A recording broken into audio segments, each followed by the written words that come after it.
ఆంజనేయ స్వామికి ఎందుకని ప్రత్యేక పూజలు మంగళవారం రోజే చేస్తారు?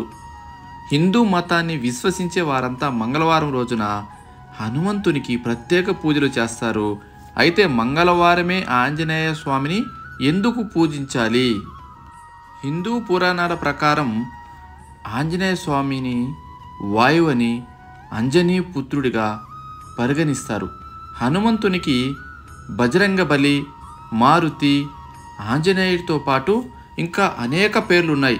అయితే హనుమాన్ అనుగ్రహం పొందడానికి మంగళవారం రోజున ఉత్తమమైనదిగా పండితులు చెబుతారు. అయితే మంగళవారమే ఆంజనేయ స్వామిని పూజించడం వెనుక అనేక కారణాలున్నాయి. తనను భక్తి శ్రద్ధలతో కొలిచే వారికి కష్టాల నుంచి విముక్తి కలిగేలా చేస్తారు. మీరు కూడా హనుమాన్ భక్తులైతే మంగళవారం రోజున ఆంజనేయ స్వామి వారికి పూజ చేయండి.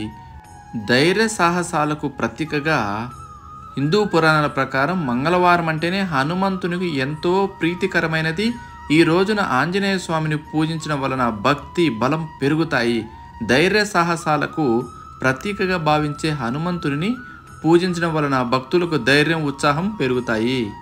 మంగళవారం రోజున హనుమంతుని పూజించడం వలన గ్రహాలు, అంగారక దుష్ప్రభావాల నుంచి విముక్తి లభిస్తుంది. జ్యోతిష్య శాస్త్రంలో అంగారకుడు ఉన్నత స్థానంలో ఉంటారు.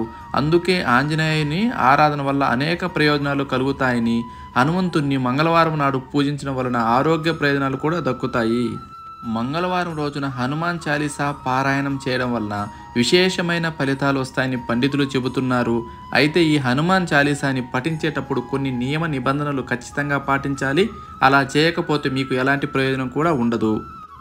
అలాగే మంగళవారం రోజున ఉదయాన్నే నిద్రలేచి స్నానం చేసిన తర్వాత హనుమంతుని ఫోటో లేదా విగ్రహం ఎదుట 1 నుంచి 3 సార్లు హనుమాన్ చాలీసాని పఠించడం వల్ల శుభప్రదంగా పరిగణించబడుతుంది. హనుమాన్ చాలీసా పఠించడానికి ముందు నీళ్లను మీ దగ్గర ఉంచుకోవాలి. హనుమాన్ చాలీసా పఠించడం పూర్తయిన తర్వాత ఆ నీటిని తీర్థంగా తీసుకోవాలి. మంగళవారం రోజున మీ దగ్గరలోని హనుమంతుని ఆలయానికి వెళ్ళి రామనామం జపించాలి. ఇలా చేయడం వల్ల మీ జీవితంలో ఎదురయ్యే సంక్షోభాలన్నీ తొలగిపోతాయి. ఉపవాస దీక్షను కొనసాగించి అన్నదానం చేస్తే ఆంజనేయుని అనుగ్రహం లభించడమే కాదు, డబ్బుకు, ఆహారానికి లోటు అనేదే ఉండదు.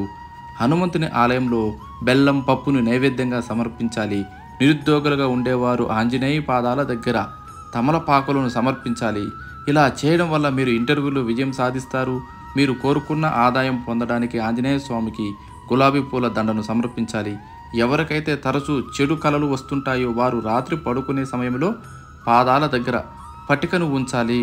ఉదయం నిద్ర లేచిన తర్వాత ఆ పట్టికను ఎవరూ లేని నిర్జీవ ప్రదేశంలో విసిరివేయాలి. ఇలా చేయడం వల్ల మీరు అనుకున్న కోరికలన్నీ నెరవేరుతాయని పండితులు చెబుతున్నారు.